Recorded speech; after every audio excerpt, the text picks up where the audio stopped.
Hello there, people, and this is Windkiller back with another battle report here. So I think I said last week that I was gonna be doing battle reports a little bit more often than I have done in the past, and I will be doing battle reports regarding the online tournament, cripple tournament here, and this is actually not one of my designated games, but one of the players ran into accident with having trouble scheduling the game. So I said I could step in instead and take a game. So this is sort of a bonus game you get to enjoy if you like. Anyway, I will just jump right into it. It's gonna be a short one. It's just gonna be this is a bonus, right? And it's gonna be hopefully the next Cripple Rebel official game will be played next week on Monday. Yeah, so jump right into it. The game is, I guess, against USA. I think I played one time or two times before. One loss and one win against him, I think. This time he has a funny demon list here with the Minister of Sugalak. First time I play against this guy. Not entirely convinced he's strong, but he is tanky. Sentinel of Nuguja. Obviously, just I don't even know what he does actually, but I know that he transfers Veil tokens 1 to 2 instead of 1 to 3, and he can store 6, right? If I recall correctly. And then you always put him into this unit of Lemuers, right? And then the small unit of Scorpines, small unit of Imps, Blazing Glory. Blazing Glory is always a beast to deal with, but hold him, it's 400 points. I can understand why. Yeah, Blazing Glory is really tough to deal with. Blazing Beast, I don't know, the games I play against demons, I always find this unit to be a little bit weak. 4 Mates Blind Gremlings, 300 points for these guys. Jesus Christ, that's expensive. These are just normal. Yeah, okay, but yeah, 300 points. 5 Sirens for Chaff and 4 Bloodflies, right? My list, on the other hand, here, I've done a few modification here. From the original list I'm bringing to the Cripple Rebel tournament here. So instead of having a Master Piracy Mage, I have now instead 3 Orc Shaman Adopt Mages with Shaman, Piracy and Terminology. So you get that triple to wound modifier skill. And apart from that, and also I changed instead of going with the Feral Orcs, I changed to a unit of Veteran Orcs. And I had to take out a Wrecking Team and 2 Iron Orcs for it, I believe. But yeah, I think after playing a few games, I just concluded, I think the Feral Orcs, now you can do with the new Headbasher trophy, you can be lucky, you can roll Killing Blow, Lethal Strike, right? And then you'll be able to deal with at least to some degree people with armor with your Feral Orcs. But I think I have experienced that I'm just not capable of dealing with people who has 4+, 3+ armor with Feral Orcs, because they just don't kill it. I know dwarves have been springing up a lot lately. People are playing a lot of dwarves lately, and Feral Orcs do terrible into dwarves. So maybe that's why. Veteran Orcs and Spears probably gonna do better. And anyway, this is the list. The Great Green Idol, the new Great Green Idol. Looking forward to try it out. I like this new setup here. This is a setup I've been playing a bit here. Triple Veteran, 6 Veteran Orcs. Great for chaff. Great for flank charges. Great for hunting other people's chaff. Just in general, just a really solid unit for 220 points. Anyway, let's get into it. So we're playing what was it called, the Dawn Assault and Breakthrough. I get to deploy first. I get to have the first turn here. So I decide to deploy everything on mine. I decided to place my Feral Orcs on the left side flank, combined with my Troll solo. So in the beginning they will be outside of the leadership bubble here, but as hopefully as we get closer to the center of the map, we will I will hopefully be able to connect my Lord with the 2 units over here, and then I'll just put my big nasty unit right in the middle here, and the plan was just to move it forward and just don't care about anything, just let these guys be stubborn and hopefully kill everything. I didn't really think that these army here had anything that could do anything towards my veteran orcs, right? Because he likes things that can hit hard. Oh, and my veteran orcs here, they rolled a 2, so they roll lethal strike. Beautiful, most useful skill. I have to say, I have been playing this I think this is my 3rd game I try with the Triumph, the new Triumph, and 3 games in a row I rolled lethal strike, and it is pretty fucking useless. In all honesty, it does nothing. But anyway, let's jump into the turn 1. Oh, we're not playing breakthrough. We're playing King of the Hill. So I picked the fence here, and he picked the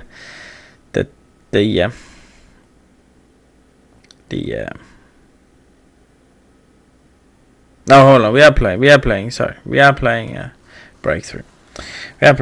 Okay, so what happens? My first turn here, I just push up everything here, as I said. These guys over here, the Feral Orcs over here, they have bad of speed, so they're decently quick to make it. The Trolls here, so obviously the Brazen Beasts here are flaming, but in all honesty, I kept them I think he needed an 11 to charge me here. And I was like, even if he charges, yeah, okay. I'm still within his 5. I'm 4+ armor safe. Maybe and he needs to do what? He needs to do 7 wounds to take off my steadfast, right? So I'm not really fear the brazen beans too much with my troll anyway. And what's going on here? I'm just pushing everything forward. My wrecking team, I couldn't find a decent place to put my wrecking team in deployment phase, so my wrecking team has to do a little bit of nulling down here and do nothing.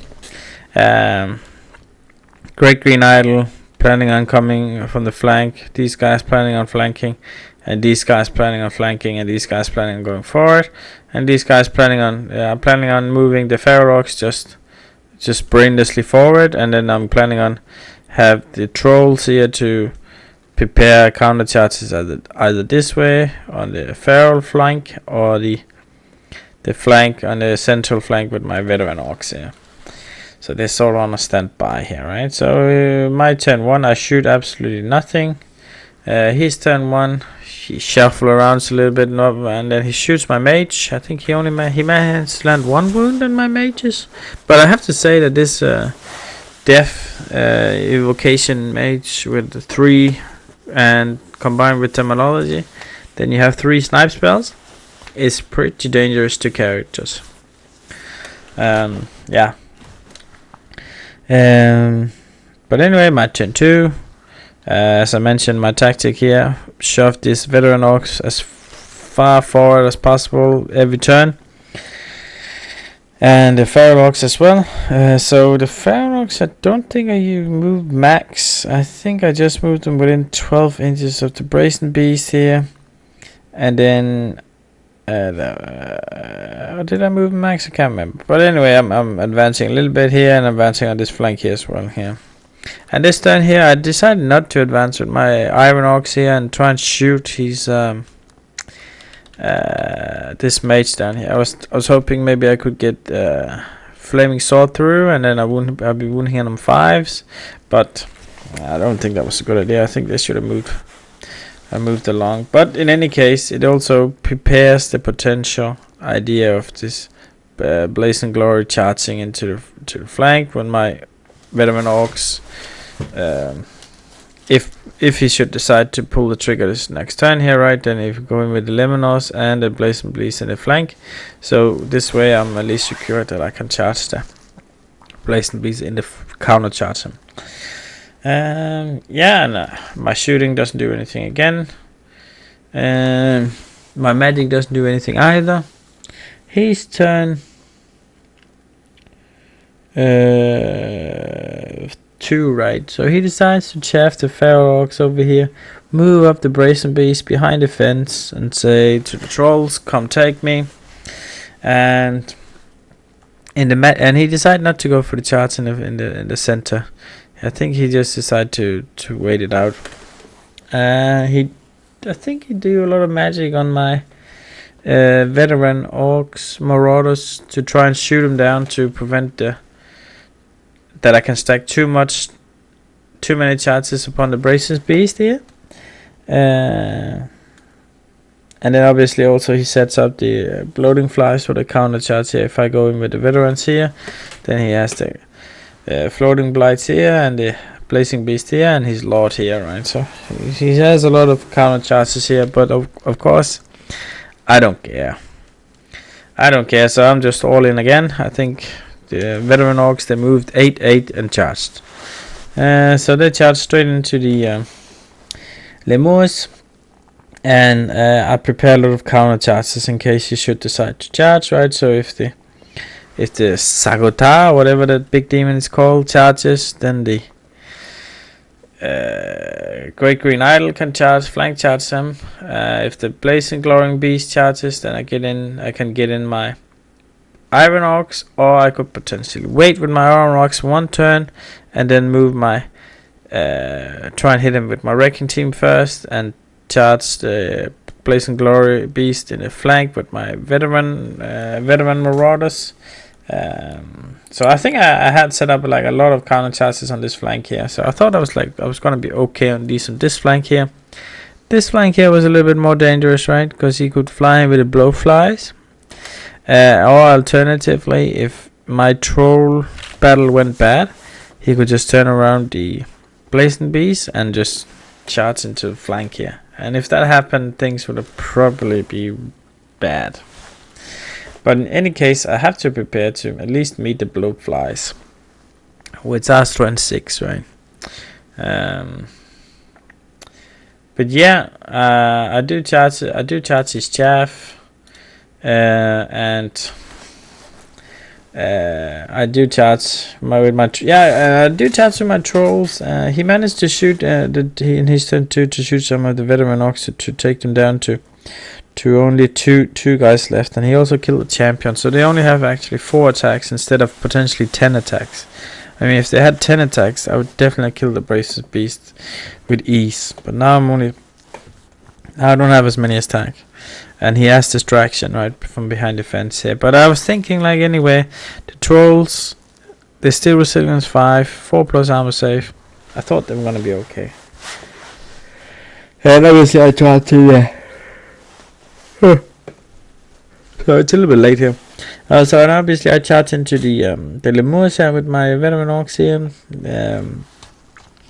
And they just obliviate the I think my lord kills his lord. Despite me doing a fairly poorly roll, I think I only managed to do 5 wounds on him, but he fails all ward saves, and I managed actually to kill him, which was good. And I killed some lemurs as well here. So as you can see here, by his turn 3, he only has 4 lemurs left, because he lost the combat by 7 or something like that. So this is his turn 3, right? So now he has he's all out on to kill these veterans, right? And I kill the chaff over here with my veteran, my feral orcs here, and the brazen beast. It's kind of an even combat. He do some wounds and I do some wounds to him, right? I do primarily more wounds than he does, but it's not by far. His scouts, ambushes come in, chaffing off the wrecking team here from going into the blazing glory.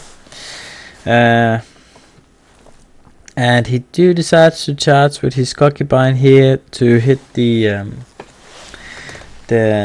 last marauders. And here I'm actually a little bit lucky, because if he do kill the last marauders, Then my trolls will be then his concubines will be out of combat and no longer provide that broken steadfast to the trolls. So even if the trolls do lose the combat, they are still leadership 8 rerollable. So I was very happy. I would be very happy if I lost my veteran here. And I'm still thinking the center here is all fine. I'm like thinking, yeah, I'm gonna be fine. I'm gonna be lasting at least for 1 or 2 more turns in the center, and then hopefully all my Iron Ox can get in, my Great Green Island can get in, and the veteran Marauders can get in as well. So I was thinking like, yeah, it's all good here. My spells is pretty horrendous. I get into a really good magic phase, and then I flop a lot, and I only get 1 spell through. So I do get +1 to hit, which is probably nice, right? But at the end of the day, I do 4 wounds to the blowflies pretty luckily, and that's about it.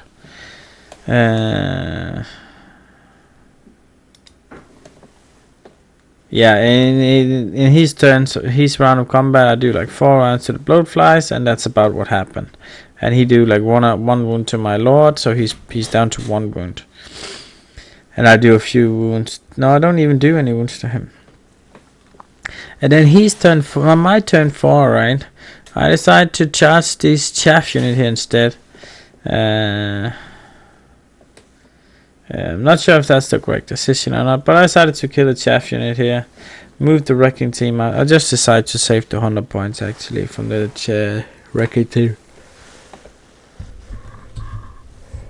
And on the other flank here, he did kill the last Marauders, so I got to keep my steadfast with my trolls, and I did lose the combat actually, and I did have to roll an 8+ save. But if I passed out, then I could get into the flank of the Brazen Beast, and if I do kill the Brazen Beast, I could do it up. I could do a follow-up into the Skokipine here. And my turn here, I do get a really good shot off with my catapults here, and I think I killed like 7 Skokipines. Let's see here.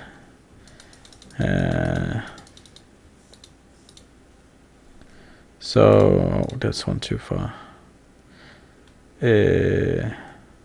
Yeah, so I do kill like 7 Skokipines, and this is obviously the end of turn 4 versus turn 4 here. And here something fairly unlucky happens.